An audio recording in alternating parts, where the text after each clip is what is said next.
हो मंडळी हो, हॉटस्पॉट इथंच आहे बर का. तर मग चला चॅनलला सबस्क्राईब करा आणि घंटी नक्की वाजवा.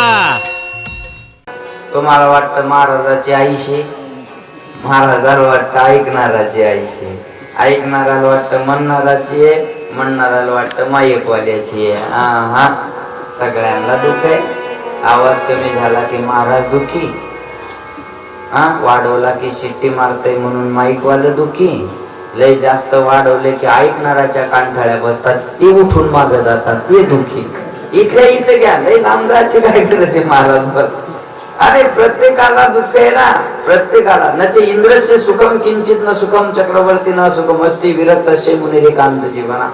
चक्रवर्ती राजाला जाऊन भेटा, इंद्राला जाऊन जरी भेटलं विचारलं सुखी आहे का तर नाही सांगेल.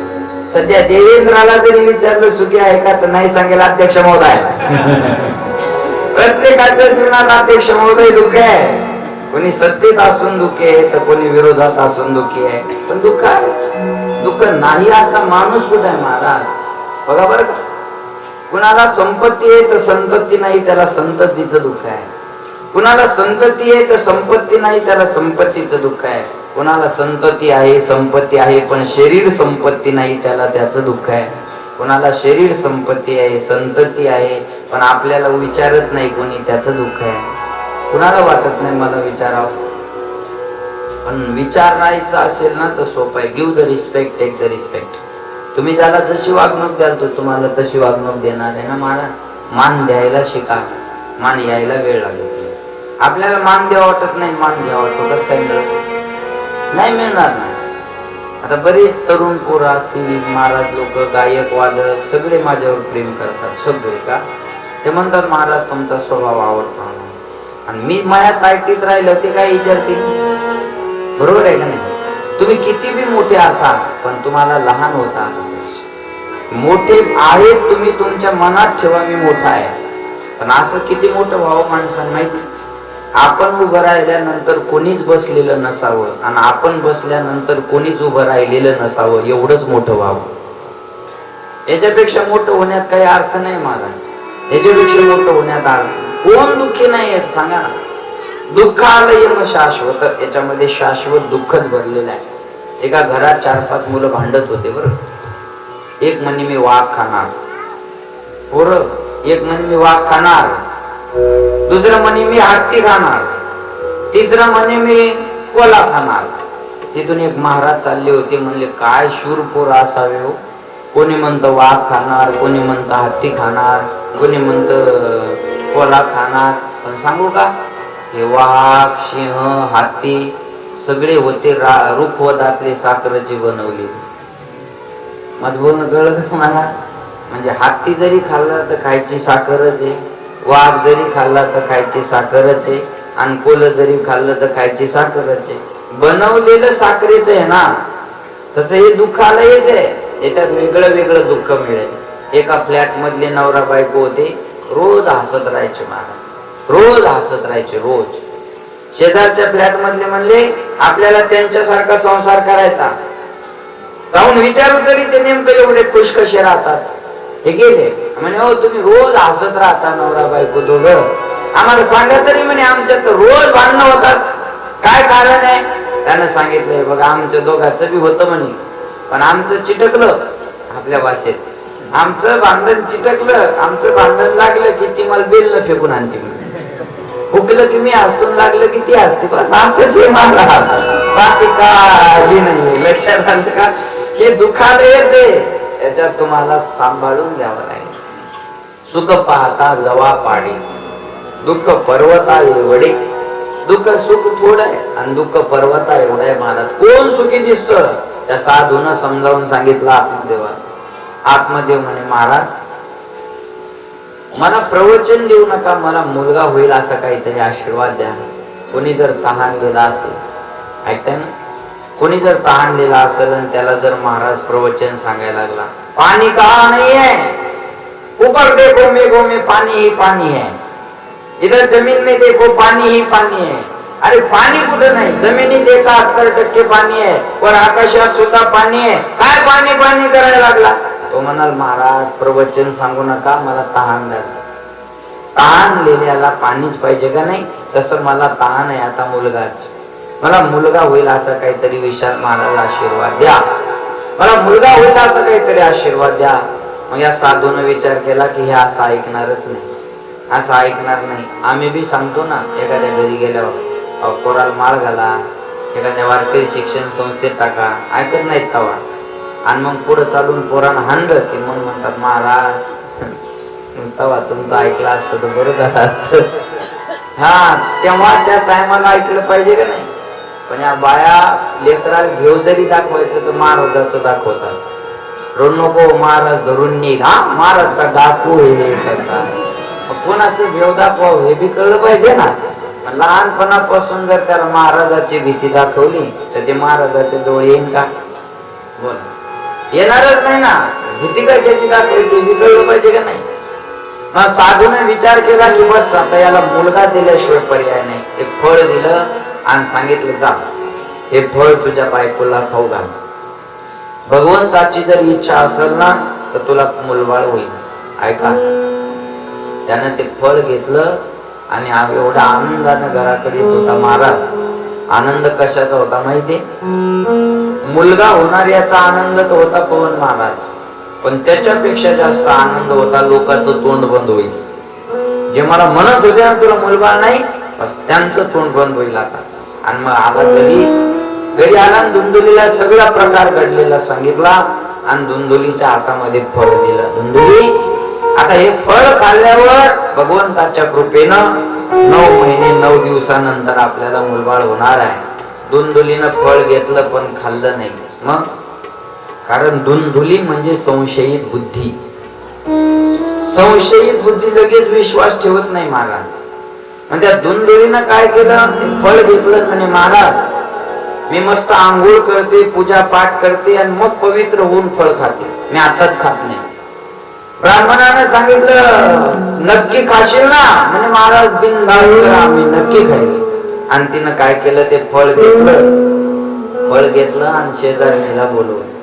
बघा बायांचा स्वभाव असा असतो, नवऱ्यानं किती बी महागाची साडी आणू द्या, जोपर्यंत शेजारच्या 10 बाया त्या साडीला चांगलं म्हणणार नाही तोपर्यंत ती साडी घालत नाही. मग एखादी शेजारी म्हणते माय सूत चांगलंय पण नक्की कस काढून ती सायलीवर. ती नवऱ्याला म्हणते जा चित्रवारच्या दुकानात बदलून आणाय.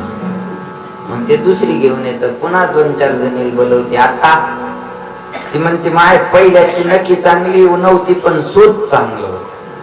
आता हिची नक्की चांगली पण सूत भळभळेची. भळभळेच म्हणतात ना ते, मी ऐकते म्हणते, मी ऐकते कधीतरी भळभळेचे म्हणते. मग काय करा, ओ ही बदलून आणा, ही चांगली नाही, चिटकून राहत नाही, बदलून आणा. मग नवरा पुन्हा जातो आणि पुन्हा तिसऱ्यांदा की पुन्हा शेजारने बोलवणार. आता म्हणे माय आता नक्की चांगली आहे, सूत चांगले आहे पण बुट्या कस काढूनच दिसायला लागल्या, पुन्हा बदलाय पाठवते, बेजार करून सोडते. दुकानातच कामात ठेवायला पाहिजे, इथं कामाला राय म्हणून महिन्याला एक साडी तुझ्या हातात गेला पण ताण देऊ नको काय ऐकाय लगेच घालणार नाही महाराज. या धुंदुलीनं शेजारणीला बोलवलं आणि म्हणे बाई हे असं फळ माझ्या नवऱ्यानं आणलं, ते फळ खाल्ल्यानं मुलगा होईल का? संशयित बुद्धी कशी असते बघा. फळ खाल्ल्यानं मुलगा होईल का? ती म्हणे बाई शेजारीने म्हणे अगं दिलंय साधूना आशीर्वादाचं फळ, भगवंताची कृपा असेल तर न व्हायला काय झालं, खा तू फळ. धुंदुली काय म्हणते ऐका. धुंदुली म्हणते बाई माझा एक प्रश्न आहे. म्हणे काय? मी असं ऐकलं फळ खाल्लं की गरोदर राहील. बुद्धी कशी आहे, फळ खाल्ल्यानंतर मी गरोदर राहील आणि गरोदर राहिल्यानंतर माझं पोट मोठं होईल आणि पोट मोठं झाल्यानंतर माझं जेवण कमी होईल आणि जेवण कमी झालं की माझ्या ताकद राहणार नाही आणि माझ्या ताकद नाही राहिली तर घरचं काम कोण करेल? किती साधे साधे प्रश्न विचारिते. फल माझ्या मनाच बोलत नाही. फल भक्षेन गर्भशात गर्भेन उदरवृद्धिता स्वल्प भक्षम तदो शक्ती ग्रह कार्य कथम भवे. घरचं काम कोण करण? शेजारी म्हणे बाई येरी तरी नणंदला बोलवावं लागतं का नाही? तू एक काम 2-3 महिने अगोदरच बोलून घे, भरपूर काम करून घे आणि जाता जाता तिला लागतच काय, एक साडी घेऊन तिला घरी वाट लावून दे म्हणजे. बायकून किती काम करून घ्या, किती गहू निसून घ्या, लागतं काय, कुकाचं बोटन चहाचा गोठ. चहामध्ये किर्लोस्कर इंधन जाईलच, अजिबात दुधाचं पतन. किती बी गहू निसून देतात बिचार, बरोबर आहे का? काय लागणार आहे म्हणे, तुझ्या ननंदला बोलव ना. ती म्हणे bye bye bye bye bye bye bye bye bye bye bye bye मी ननंद तिच्यासारखी चोट्टी तर जिंतूर तालुक्यात नाही म्हणे. ननंदास संग रे सदा, काहीच मनाचं नाहीये, सगळं ह्याच्यात ननंदास संग रे सदा, तिच्यासारखी चोट्टीच नाही म्हणे. ती शेजारी म्हणे बाई तिच्यावर विश्वास नसेल तर तुला ज्याच्यावर विश्वास आहे त्याला बोलव आणि तिला साडी नेसून दे. बरं साडी विकायला महागाची घ्यायचं काम आहे का? त्या लग्नातल्या साड्या तीर्थयात्रेसारखा फिरतच राहतात महाराज. लग्नातल्या साड्या तीर्थयात्रेसारख्या असतात, थांबत नाही ते एखाद्या. आमच्या भावाचं लग्न झालं आणि आमची आई बहीण त्याच्या सासूच्या इथे गेली आणि त्याच्या सासून आमच्या बहिणीला साडी नेसवली. आता ती साधारण असन जरा, मग घरी आल्यावर आमच्या आईने ती साडी पाहिली, तळ पायच्या मस्त करली. अशी साडी नेसवली होय ग म्हणे तिनं, तशीच घडी घालून ठेवली, तशीच घडी घालून ठेवली. आणि भावाला आमच्या पोरग झाल्यावर त्याची सासू पोरग पाहायला लागली. आमच्या आईने ती साडी ती घालून दिली, तिनं अजून घडी करून ठेवली. ही कवा येते मी घालून कवा येते, त्या साड्या का थांबणाऱ्या का फिरतच राहतात या साड्या. म्हणजे लग्नातल्या साड्या असेल असतात बघा. ती म्हणे एखादी साडी नेसून द्यायची काम झालं, काय लागते त्याच्यात? ती म्हणे माझा अजूनच प्रश्न आहे. काय प्रश्न केला बघा, दैवात घाटी व्रजेत ग्रामे पलायेत गर्भिणी कथम. मी तर असं ऐकलं, गर्भवती बाई गर्भवती स्त्री ज्यादा तेज दौड़ नहीं सकती, गर्भवती बाई जास्त जोरात पळू शकत नाही. ती शेजारी म्हणे तुला कुठे मुंबई मॅरेथॉन मध्ये भाग घ्यायचा पळायला? ती म्हणे तसं नाही ग, दैवात घाटी व्रजेत ग्रामे, कदाचित जर गावात भूकंप झाला, कदाचित जर गावात भूकंप झाला आणि भूकंप झाल्याच्या नंतर सगळे पळून जातील म्हणे बाई, पण मी गर्भवती असल्यामुळं मला पळता येणार नाही आणि तदा मे मरणम भवे, मी तर मरून जाईल. ती शेजारी म्हणे अगं असं काही होत नसतंय काय, असं काही होत नाही. ती म्हणे आणखी एक प्रश्न आहे. म्हणे काय प्रश्न आहे ऐका. मी तर असं ऐकलं म्हणे शुकाचार्य महाराज 12 वर्ष आईच्या पोटात होते, कदाचित माझं पोरग जर 2 वर्ष जरी राहिलं तर मी तर मरून जाईल. शुकवन निवसे गर्भे तम कुक्षे कथमृत सृजे. शुकाचार्य 12 वर्ष आईच्या पोटात होते. राधेच्या महाराज 12 वर्ष कसे राहिले असतील बिना मोबाईलचे ते सांगा. 12 मिनिट राहत आहे ना. शुकाचार्य 12 वर्ष आईच्या पोटात होते. 12 वर्ष आईच्या पोटात राहिले शुकाचार्य. म्हणजे तो प्रसंग जर माझ्या जीवनात आला तर तदा मी मरणम सुखवन निवसित गर्भे तम कुक्षे कथमृत सुजेत. तो प्रसंग माझ्या जीवनात आला तर मी तर मरून जाईल म्हणे बाई. ते शेजारी म्हणे अगं असं काही होत नसतं, फळ काय म्हणे. आता एक शेवटचा प्रश्न आहे. लालने पालने दुःखम प्रसूता याश्च वेदना.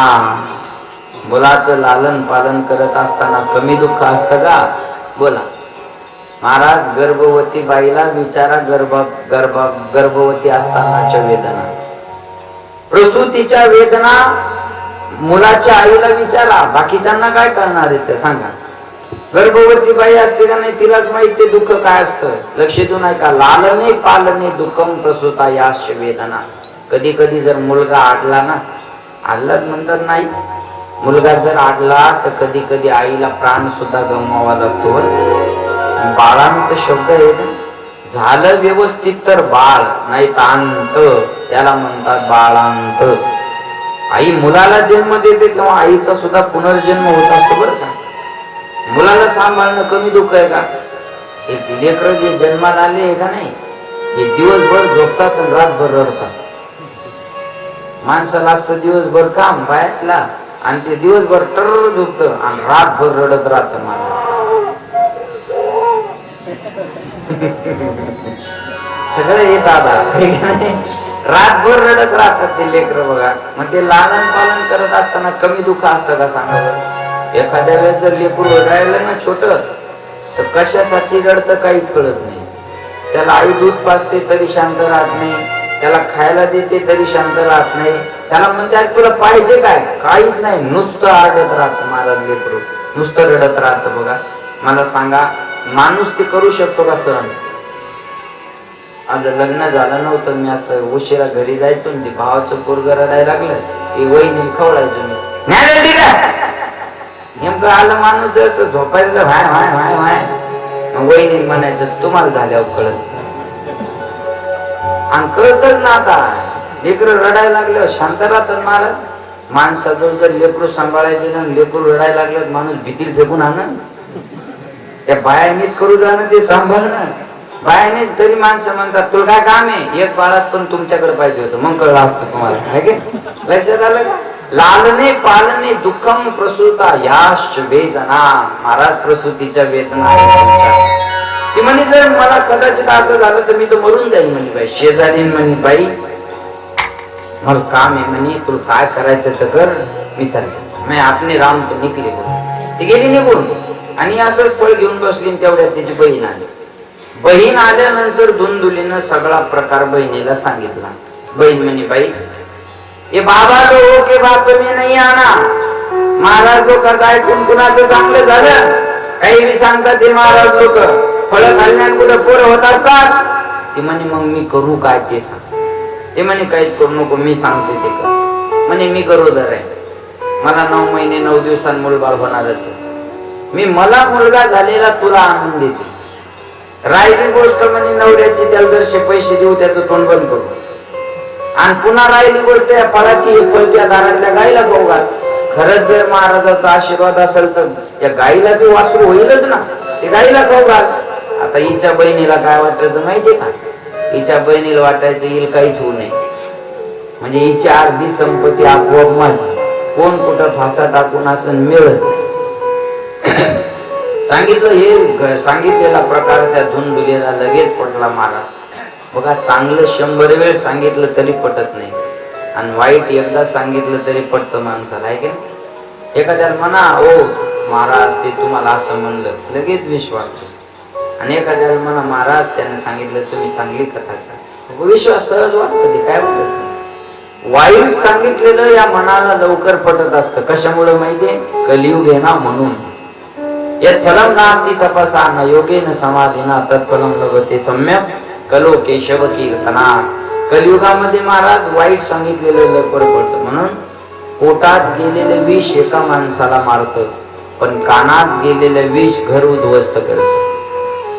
पुन्हा एकदा का, पोटात गेलेलं विष एका माणसाला मारतं, पण कानात गेलेलं विष अनेक माणसाला मारतं. म्हणून कानावर आणि डोळ्यावर 4 बोटाचा अंतर आहे म्हणतात ना. कानाचा आणि डोळ्याचा 4 बोटाचा फरक असतो. कोणी काही सांगितलं की लगेच विश्वास धरत बसायचा का? अजिबात. आता हे पोरं जर चांगली राख असले, यायच्यात फूट पाडायची असली तर एक काहीतरी सांगून देईल ना. आपल्याला वाटलं अर आपल्या संग राहून असं केलंय, आणि त्याच्यावर विश्वास बसवण्याच्या अगोदर त्याची शहानिशा करा. त्याची शहानिशा करायची. खरंच हा असा माणूस म्हणला असेल का? किंवा जो म्हणला त्या डायरेक्ट अरे असं असं माझ्या कानावर आलं, म्हणला का तू असं? तो म्हणणार नाही. म्हणलो नाही, म्हणलं की खरं खोटं बी करायचं नाही. म्हणला नाही ना, तर जाऊ दे, विषय सोडून. लक्षात आलं माझं बोलणं?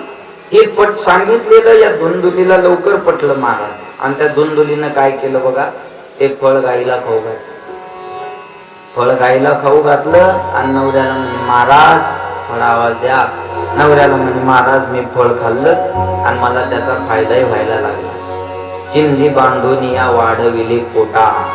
पोटाला चिंध्या बांधल्या आणि गरोदर असल्याचं नाटक केलं. आणि 9 महिने 9 दिवसानंतर ऐका धुंदुलीला मुलगा झाला. धुंदुलीला मुलगा झाल्यानंतर गावात आनंदाचं वातावरण झालं. आत्मदेवानं सांगितलं नाव काय ठेवायचं आपल्या मुलाचं? धुंदुली म्हणे महाराज 9 महिने 9 दिवस कष्ट मी भोगले, पोराचं नाव ठेवण्याचा अधिकार तुमचा नाही, माझा आहे. त्याला म्हणायचं चोरच्या चोरांवरून शिर जोर. खोटं बोलायचं पण रेटून बोलायचं. असं म्हणतात ना, काय ते बोलणाराचं काही बी विकत, काय म्हणतात, काय विकत, बोलणाराचं माती बी विकती असं काहीतरी म्हणतात बरं. बोलायचं खोटं जरी असलं तर जोर लावून बोललो खरं वाटतं ना माणसाला, है की नाही? लक्ष देऊन ऐका. तिने म्हणे 9 महिने 9 दिवस मी कष्ट भोगलेत, माझ्या मुलाचं नाव ठेवण्याचा अधिकार माझा आहे. आत्मदेवानं सांगितलं काय नाव ठेवायचं आपल्या मुलाचं सांग. म्हणजे माझं नाव धुंधुली, माझ्या पोराचं नाव धुंधुकारी. त्याचं नाव ठेवलं धुंधुकारी. आणि ऐका, त्याच्या 3 महिन्यानंतर ज्या गाईला फळ खाऊ घातलं होतं ना, त्या गाईला सुद्धा मुलगा झाला. त्या गाईला सुद्धा मुलगा झाला. वासरू जन्माला आलं, मुलगा झाला. फक्त कान तेवढे गायीचे होते आणि शरीर तेवढं माणसाचं होतं. त्यांचं नाव ठेवलं गोकर्ण. गो इव कर्ण यशसह गोकर्ण. गायी सारखे ज्याचे कान आहेत असा तो गोकर्ण. याचं नाव गोकर्ण ठेवलं आणि याचं नाव धुंधुकारी ठेवलं. आता हळूहळू दोघही मोठे व्हायला लागले आणि गावामध्ये चर्चा सुरू झाली. अरे देखो देखो, भगवान देता है तो छप्पर फाड़ के देता है. आजपर्यंत एक मुलगा सुद्धा नव्हता, आज गायीनं सुद्धा माणसाच्या मुलाला जन्म दिला. आत्मदेवाचा भाग्योदय झाला. भाग्योदयो धुना जात आत्मदेवस्य पश्यत धेन्वाल प्रसूतस्तु देवरूपी कौतुकम. विधाता कौतुक देखो, गायने भी मानव पुत्र को जन्म दे दिया है. गायीनं सुद्धा माणसाच्या पोराला जन्म दिला. आत्मदेवाचा भाग्योदय झाला. लक्ष देऊन ऐका सर्व. आत्मदेवाची सगळीकडे वाहवा व्हायला लागली, कौतुक व्हायला लागलं. आणि असं म्हणतात ना, देव एकदा द्यायला लागला ना, कुणाला काय देईल सांगता येत नाही. कुणाला काय देईल सांगता येत नसतं, बरोबर आहे का? फक्त देवान ठरवायला पाहिजे. भगवान देता है तो छप्पर फाड़ के देता है अशी मन आपल्या बऱ्याच लोकांच्या तोंडातून येते. पण ही मन तयार कशी झाली सांगू तुम्हाला. लक्ष देऊन ऐका म्हणजे कळेल. एक साधू राहत होते जंगलामध्ये आणि ते बहिर दिशेला गेले. बघा, नवरा बायको राहत होते, बहिर दिशेला गेले. आणि बहिर दिशेला गेल्याच्या नंतर माती उकरली हात धुण्यासाठी. पण ती माती उकरत असताना काय झालं, एक मोहरानं भरलेला हंडा त्यांच्या हाताला लागला. पण त्या महाराजानं काय केलं, ती माती पुन्हा त्या हंड्यावर लोटून दिली आणि दुसरीकडची माती घेतली आणि हात धुतले आणि घरी आले. घरी आल्यानंतर रात्रीच्या टायमाला आपल्या पत्नीला घडलेला वृत्तांत सांगत होते. अगं म्हणे, मी बहिर दिशेला गेलो, माती उकरली तर माझ्या हाताला सोन्यानं मोहराने भरलेला सोन्याचा हंडा लागला होता. पण हे दोघंही भजन करणारे होते, त्याच्यात गुंतणारे नव्हते बरं. तिथून चोर चालली होती. त्या चोरांनी मोहरानं सोनं ऐकलं की लगेच दरवाजाला कान लावला. कुठं झालं म्हणे, अगं म्हणे इथं झालं. या चोरांना वाटलं कुठं जाऊन चोरी केल्यापेक्षा या महाराजाला जिथं हंडा दिसला तिथून जाऊन हंडाच घेऊन येऊ, कशाला कुणाच्या घरी जायचं. आणि तिथं गेले महाराज. आता तिथं खरंच हंडा होता, पण या चोरांसाठी तो सोन्याचा आणि मोहराचा नव्हता राहिला. तो झालता पितळाचा हंडा आणि त्या मोहराच्या जागेवर झाले होते विंचून सर्प. त्याच्यात विंचून सर्प झाले. आणि या चोराईनं हे पाहिलं, रागाला म्हणे या महाराजांना आपल्याला मरणाच्या खाईत पाठवलं, आता आपण हे त्याच्या घरी नेऊन टाकायचं. त्या हांड्याला कापड बांधलं आणि गेले त्याच्या घरी. घरी गेलं, छपराचं घर होतं आणि जिथं पलंगावर झोपलेले होते नवरा बायको, बरोबर त्याच्यावर सेंटरला छप्र बाजूला केले आणि तो मोहरान तो विंचुनी आणि भरलेला हंडा आहे का, त्याची गाठ सोडली ना असा उलटा केला यांच्या अंगावर टाकण्यासाठी. पण झालं भगवंताच्या कृपेने असं, टाकत होते विंचून सर्प आणि पडत होत्या मोहरा. आणि मग त्या साधूच्या तोंडातून उद्गार आले, देवी देवी देखो, भगवान देता है तो छप्पर फाड़ के देता है. आणि तेव्हापासून ही मन प्रसिद्ध झाली. बरं, आत्मदेवाचा भाग्य उदय झाला. आत्मदेवाचा भाग्य उदय झाला की बघा, महाराज देवानं गाईला सुद्धा माणसाच्या पोराला जन्माला घातलं. हळूहळू दोघेही मोठे व्हायला लागले. ऐका, एक झाला विख्यात आणि दुसरा झाला कुख्यात. गोकर्ण पंडितो ज्ञानी, धुंधुकारी महाखलाहा. गोकर्ण पंडित झाला, ज्ञानी झाला आणि धुंधुकारी खळ झाला. नाव दोन्हीकडे मिळतात. चांगलं केलं तरी नाव मागे राहतं आणि वाईट केलं तरी नाव मागे राहतं. ज्यानं प्रयत्न करून सत्ता उभा केला लोक त्याचंही नाव घेतात, आणि ज्यानं बंद पाडला बोला त्याचं बी घेतातच ना. जेवढा राम प्रसिद्ध आहे तेवढा रावणही प्रसिद्ध आहे, जेवढा कृष्ण प्रसिद्ध आहे गुरुजी तेवढा कंसही प्रसिद्ध आहे, जेवढा गोकर्ण प्रसिद्ध आहे तेवढा धुंदुकारी सुद्धा प्रसिद्ध आहे. पण गोकर्ण पंडित आहे आणि धुंदुकारी खळ आहे. जेवढे शिवाजी महाराज प्रसिद्ध आहे तेवढा औरंगजेब बी प्रसिद्ध आहेत ना. अहो शिवाजी महाराजाला सांगताना औरंगजेब जास्त सांगावं लागतो. औरंगजेबाला मोठं करावं लागतं तेव्हा शिवाजी महाराजाचं मोठेपण सांगावं लागतं. असंच आहे का? नाव दोन्हीकडे मिळतं बघा, पण नाव दोन्हीकडे मिळून फायदा नाही. खूप महाराज लोक होऊन गेले आपल्या जिल्ह्यात आणि अजून होतील, पण नथुराम बाबाचीच पुण्यतिथी का? तुका म्हणे एका मरणेची सरे आणि उत्तमची उरे कीर्ती मागे. उत्तम कीर्ती मागे असली पाहिजे ना. तुका म्हणे ज्यावे सत्कीर्तीने बरवे.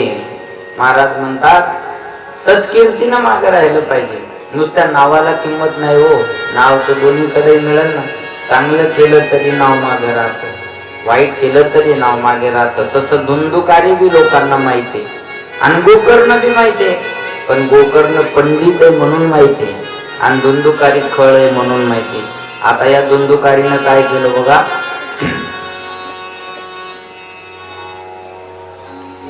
दारू प्यायला लागला, जुगार खेळायला लागला, आई वडिलाला मारायला लागला. ऐका बरं, जे आज दारू पितात, मायबापाला त्रास देतात, आई वडिलाला घराच्या बाहेर काढतात, ते म्हणजे धुंदुकारीच आहे. धुंदुकारी मेला आज नाही असं नाही, आज बी धुंदुकारी आहे. पहिल्यांदा एक रावण होता, एक दुर्योधन होता. आता घराघरात रावण, घराघरात दुर्योधन जन्माला आले. म्हणतात कलयुग बैठा मार कुंडली, जाऊं तो मैं कहाँ जाऊं. कलयुग बैठा मार कुंडली, जाऊं तो मैं कहाँ जाऊं. अब हर घर में रावण बैठा, इतने राम कहाँ से लाऊं. अब हर घर में रावण बैठा, इतने राम कहाँ से लाऊं. कलियुग बैठा मार कुंडली, जाऊं तो मैं कहाँ जाऊं. कलियुग बैठा मार कुंडली, जाऊं तो मैं कहाँ जाऊं. अब हर घर में रावण बैठा, इतने राम कहाँ से लाऊं. अब हर घर में रावण बैठा, इतने राम कहाँ से लाऊं.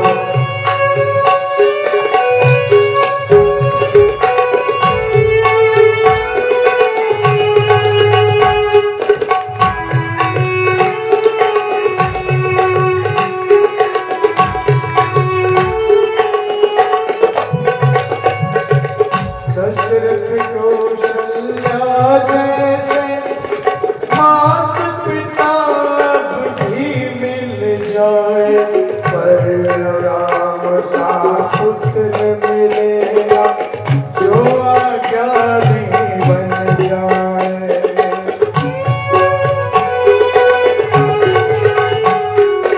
दशरथ कौशल्या जैसे मात पिता अब भी मिल जाए, पर राम सा पुत्र मिलेगा जो आज्ञानी बन जाए. भरत लखन जैसा भाई को ढूंढ कहाँ से अब लाओ. हर घर में रावण बैठा, इतने राम कहाँ से लाऊं.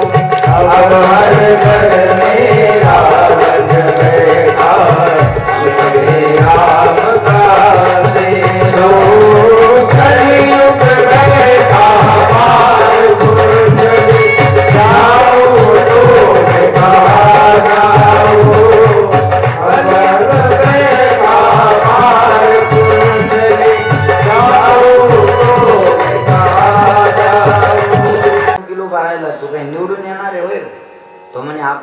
माहिती आपण येत नसतो. काय कॉन्फिडन्स आहे त्याला बघा, आत्मविश्वास. अरे म्हणलं तुला माहिती आहे तू येत नाही, मग कशाला उभा राहिला? म्हणजे माझ्यामुळे ते पडतंय ना. झालंय त्या जीवनाचं कल्याण. हे दुर्योधनाच्या पार्टीची माणसं, हे रावणाच्या पार्टीची माणसं. लक्षात ठेवा, माझं चांगलं नाही झालं तरी चालत नाही. धुंदुकारी आई वडिलाला मारायला लागला, आणि ऐका, आई वडिलाला मारायला लागल्याच्या नंतर आत्मदेवाला पुन्हा साधूचे शब्द आठवले. अरे महाराजांना सांगितलं होतं मुलबाळ नाही तर तुझ्यासारखा सुखी कोणी नाही. आता आत्मदेव पुन्हा जीव द्यायला निघाला. ऐका बरं लक्ष देऊन. पहिल्यांदा जीव द्यायला गेला कशामुळं? मुलगा नाही म्हणून. आणि आता जीव द्यायला गेला कशामुळं? मुलगा आहे पण चांगला निघाला नाही. जीव द्यायला निघाला तेव्हा गोकर्णानं सांगितलं, बाबा जीव द्यायला कशाला जाता? अहो जगात कोण सुखी दिसते तुम्हाला? प्रत्येकाच्या जीवनामध्ये दुःख आहे बाबा, याच्यावर मात करायची असते. बघा, विपत्ति का जीवन में आना पार्ट ऑफ लाइफ है, लेकिन उस विपत्ति में भी मुस्कुराते हुए जीना ये आर्ट ऑफ लाइफ. संकट येत राहतात, त्याला हसत मुखानं सामोरं जाऊन आपलं जीवन यशस्वी करायचं असतं. ही जीवन जगण्याची कला असते. Art of life, art of living. जीवन जगण्याची कला आहे ना. जीवनामध्ये दुःख आलं सुख तर मिठाई समजून खा, आणि आलं दुःख तर दवाई समजून खा.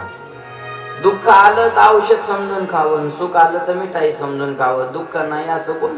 बिना दुखवास के जीवन में कभी सुखवास नहीं आता. या पाण्याशिवाय अन्न पचत नाही, आणि दुःखाशिवाय सुख पचत नाही.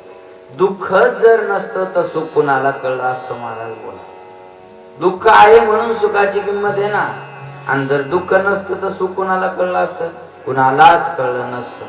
लक्षात ठेवा, बाबा जीव द्यायला कशाला जाता? मग गोकर्णानं आत्मदेवाला उपदेश केला. देहे स्त्रीमान सर्वधिरे भीमतीम त्यजत्वम जाया सुतादिषु सदा ममतां विमुञ्च पश्यानिशं जगदिदं क्षणभङ्गनिष्ठं वैराग्य राग रसिको भव भक्तिनिष्ठः धर्मं भजस्व सततं त्यज लोकधर्मान् सेवस्व साधु पुरुषान् जय काम तृष्णा अन्नस्य दोष गुणचिन्तनमाशु मुक्त्वा सेवा कथा रसमो नितरं विवत्वं. बाबा देहेस्तिमान सर्वधिरे अभिमतीं त्यज. बाबा त्या देहावरची आसक्ती सोडून द्या. त्यजती म्हणजे सोडणे किंवा टाकणे. बाबा देहावरची आसक्ती सोडून द्या. बाबा काय करा? इको कमी करा. बाबा काय करा? बोलताना इको कमी करा, हंगातानी देत तलाक. बाबा काय करा? जाया सुता दिशू सदा ममता विमुंच. हे मायेमध्ये जे गुंतलेस का नाही, माझं माझं माझं माझं माझं, ऐकताय ना सर्व? या मायेमधून थोडं बाहेर या बाबा. हे माझं माझं म्हणणं जरा बंद करा बाबा. आणि पुन्हा काय करा? ऐका, पश्यानिशम जगदिदं क्षणभंग निष्ठम. तुम्ही हे जग पाहताय ना बाबा, हे क्षणार्धात नष्ट होणार आहे. पश्यानिशम जगदिदं क्षणभंग निष्ठम. म्हणून काय करा? वैराग्य राग रसिको भव भक्ती निष्ठा. बाबा वैराग्य धारण करा आणि वनामध्ये जा. आणि वनामध्ये जाऊन काय करा? ऐका, धर्मं भजस्व सततं त्यज लोक धर्मान. धर्मानं भगवंताचं भजन करा आणि सेवस्व साधू पुरुषां जय काम तृष्णा. साधूची सेवा करा बाबा. म्हणून देवानंद बाबाची सेवा करतात ना लोक. साधूची सेवा केली पाहिजे. आम्ही जर काही गावात गेलो तर लोकांचे नंबर लागत नाही भोजनासाठी. काही गावात असे भांडणं होतात ना, महाराज आमच्याकडे आले पाहिजे, आमच्याकडे आले पाहिजे. साधूची सेवा, सेवेमध्ये सेवा येत. सेवा हा दारवंटा. सेवा केली पाहिजे. आणि संधी आहे तुमच्या जीवनात 7 दिवसाची. काही लोक आम्ही घरी यावं म्हणून 3 वर्ष वेटिंगला आहे, तरी जाणं होत नाही. आता तुम्हाला हे 7 दिवस संधी आहे, 7 दिवसाची संधी. काल तुकाराम भाऊकडे जेवायला गेलो ना चांदजला, कथा संपल्यावर 3 वर्ष झाले म्हणत होते मला ते, तुम्ही चालता चालता या रूटवर जाताना घरी या, चालता चालता रूटवर जाताना जेवायला घरी या. 3 वर्षापासून म्हणत होते, तर काल जायला मिळालं. हे बी इथं आहे म्हणून इथल्या इथं जाता आलं. बरोबर आहे का? सेवस्व साधू पुरुषान. बाबा साधू पुरुषाची सेवा करा. आणि साधू पुरुषाची सेवा केल्याच्या नंतर जीवनामध्ये भगवंताची प्राप्ती होत असते बरं का. म्हणून साधूची सेवा करणं गरजेचं आहे. आणि गृहस्थाश्रमी यांचा धर्म आहे, कारण साधूचं जीवन हे गृहस्थाश्रमियावर आहे, बरोबर आहे. म्हणून गृहस्थाश्रमी आणि साधूची सेवा केलीच पाहिजे. साधूची सेवा करा बाबा. आणि काय करा, ते जे लोक धर्मान लौकिक धर्माचा त्याग करा बाबा. लौकिक धर्माचा त्याग करा. आणि दुसरं, अन्यस्य दोष गुणचिंतन आशु मुक्त्वा. बाबा दुसऱ्याचे गुणदोष पाहणं सोडून द्या. माया हो, कान उघडे ठेवून ऐका, कारण तुमचा वेळ याच्यातच जास्त जातो. कशात? दुसऱ्याचे गुणदोष पाहणं. जगातला गुणदोष दुशीर दोष गुणस्तो भयवर्जित. हा ऐका बरं. उद्धवाने भगवंताला विचारलं, देवा या जगातला सगळ्यात मोठा दोष कोणता आहे आणि या जगातला सगळ्यात मोठा गुण कोणता आहे? जरा लक्ष द्या माझ्याकडे. हा तेव्हा भगवंताने उद्धवाला सांगितलं, उद्धवा या जगातला सगळ्यात मोठा दोष आहे दुसऱ्याचे गुणदोष पाहणं. आणि या जगातला सगळ्यात मोठा गुण आहे कुणाचेही गुणदोष न पाहणं. तुकाराम महाराजांना सुद्धा ते सांगितलं ना, आणि काचे कानी गुणदोष मना न आणे. पण आपला वेळ जास्त कशात जातो? दुसऱ्याचे गुणदोष पाहण्यातच ना. पण आपल्याला सवय लागलेली असते झालेल्या गोष्टीवर वेळ घालवायची. म्हणतात ना, बीती बाते दोहराने की आदत सी हो गई. बीती बाते दोहराने की आदत सी हो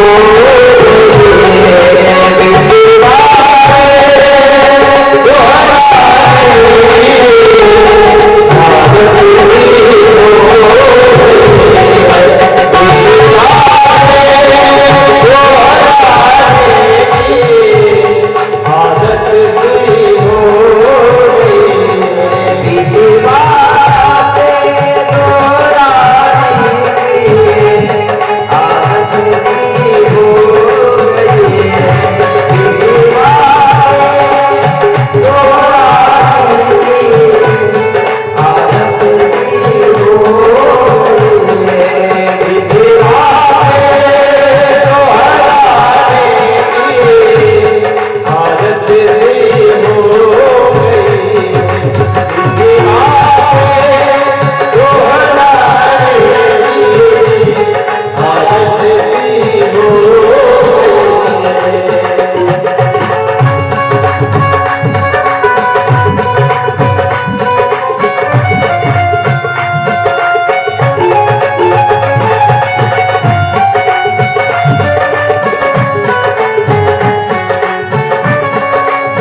राधे राधे राधे कहने की आदत सी हो गई है।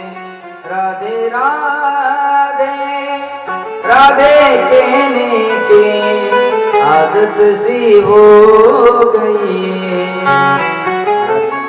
आता आम्हाला राधे राधे मनाची सवय लागली आहे. एकदा एखादी सवय लागली की माणसाच्या मुखातून ते येत राहत सारखं. तुम्ही पंढरपूरच्या वारीला जर चालले तर काय म्हणता? माऊली आहे की नाही? माऊली. एखादी खुंबा जरी हाणायचा असेल माऊली माग मरणवर माऊली पण माऊलीच म्हणतात ना. राग जरी आला तर माऊली तू कळत नाही का? माऊलीच म्हणता आहे. प्रेमान जरी असेल तो माऊली जेवण करा माऊली माऊली म्हणता का? तसं वृंदावनला जर गेले तर तिथं राधे राधेचं भजन असतं. तुम्हाला राधेशिवाय काहीच दिसणार नाही. रिक्षावाला जरी असेल तर राधे राधेच म्हणतो. दुकानदार सुद्धा राधे. प्रत्येकाच्या तोंडात राधे राधे भजन असतं बघा. जे जे वृंदावनला गेले त्यांना माहिती आहे की. म्हणून एखाद्या गोष्टीची जर सवय लागली आदत झाली ना तर ती सवय माणसाची जात नाही. मग आता आपल्याला सवय कोणती आहे? आपली सवय कोणती आहे माहितीये का? बीती बातें दोहराने की आदत सी हो गई है. झालेल्या गोष्टीवर वेळ घालवणं ही आपली सवय आहे. आणि ज्याला जी आदत पडली त्याची ती आदत जात नसते. मग महाराज म्हणले आता आम्हाला कोणी पागल जरी म्हणलं ना तर आम्हाला त्याचं टेन्शन येत नाही. आता आम्हाला कोणी पागल जरी म्हणलं तरी आम्हाला त्याचं वाईट वाटत नाही. म्हणतात ना अब मुझे पागल या दीवाना और मस्ताना ही कहे ऐसी बातों को अब सुनने की आदत सी हो गई है. राधे राधे राधे कहने की आदत सी हो गई है. पागल म्हटलं तरी आम्हाला टेन्शन येत नाही. ऐकते ना माया हो. म्हणून त्यांना पागल म्हणले तर काय फरक पडणार आहे. पण जमतं का? आपल्याला नाही जमत. त्याच्यासाठी साधना करावी लागते. महाराज म्हणतात आम्हाला पागल म्हणलं तरी त्रास होत नाही. आणि भजन करणाऱ्याला पागलच म्हणतात का नाही? आम्ही एखाद्या घरी गेलो की ती बाई म्हणते महाराज आमच्या आत्याला देव आवडत नाही, मामाला देव आवडत नाही, माझ्या नवऱ्याला देव आवडत नाही, पण आमचं पोरग मंदिराशिवाय राहतच नाही. कस काय पागल जन्माला आलं काय माहिती. आमच्या पुढी नव्हते आयसे हेच पिशे जन्मले किंवा निवडले. भजन करणाऱ्याला लोक पागल म्हणतात. आणि पागल झाल्याशिवाय देव भेटत नाही. महाराज मीराबाईला पागलच म्हणायचे नाही. तुम्हाला बी पागलच म्हणले असतील पहिल्यान बाया माणसं. पागल झाली आपली मन करना माय कीर्तनालाच पळायला म्हणत असत. पागल कुणाला म्हणत नाही महाराज. बरोबर आहे का? पागल. पण पागल झाल्याशिवाय मंदिर नाही ना झालं महाराज. पागल झाल्या म्हणून पांडुरंगाचं मंदिर बांधलं. पागल जर नसत्या तर देव धर्म नसता केला, व्याजान पैसे दिले असते. भजनात पागल व्हावं लागतं. म्हणून म्हणतात ना मीरा दीवानी हो गई रे मीरा मस्तानी हो गई. मीरा दीवानी हो गई रे मीरा मस्तानी हो गई. मीरा दीवानी हो गई रे मीरा मस्तानी हो गई. मीरा दीवानी हो गई रे मीरा मस्तानी हो गई. मीरा दीवानी हो गई रे मीरा मस्तानी हो गई. रंग में बंधी चुनरिया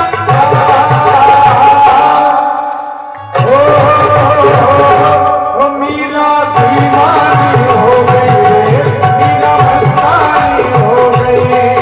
मीरा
मंडळी हो, हॉटस्पॉट इथंच आहे बर का. तर मग चला चॅनलला सबस्क्राईब करा आणि घंटी नक्की वाजवा.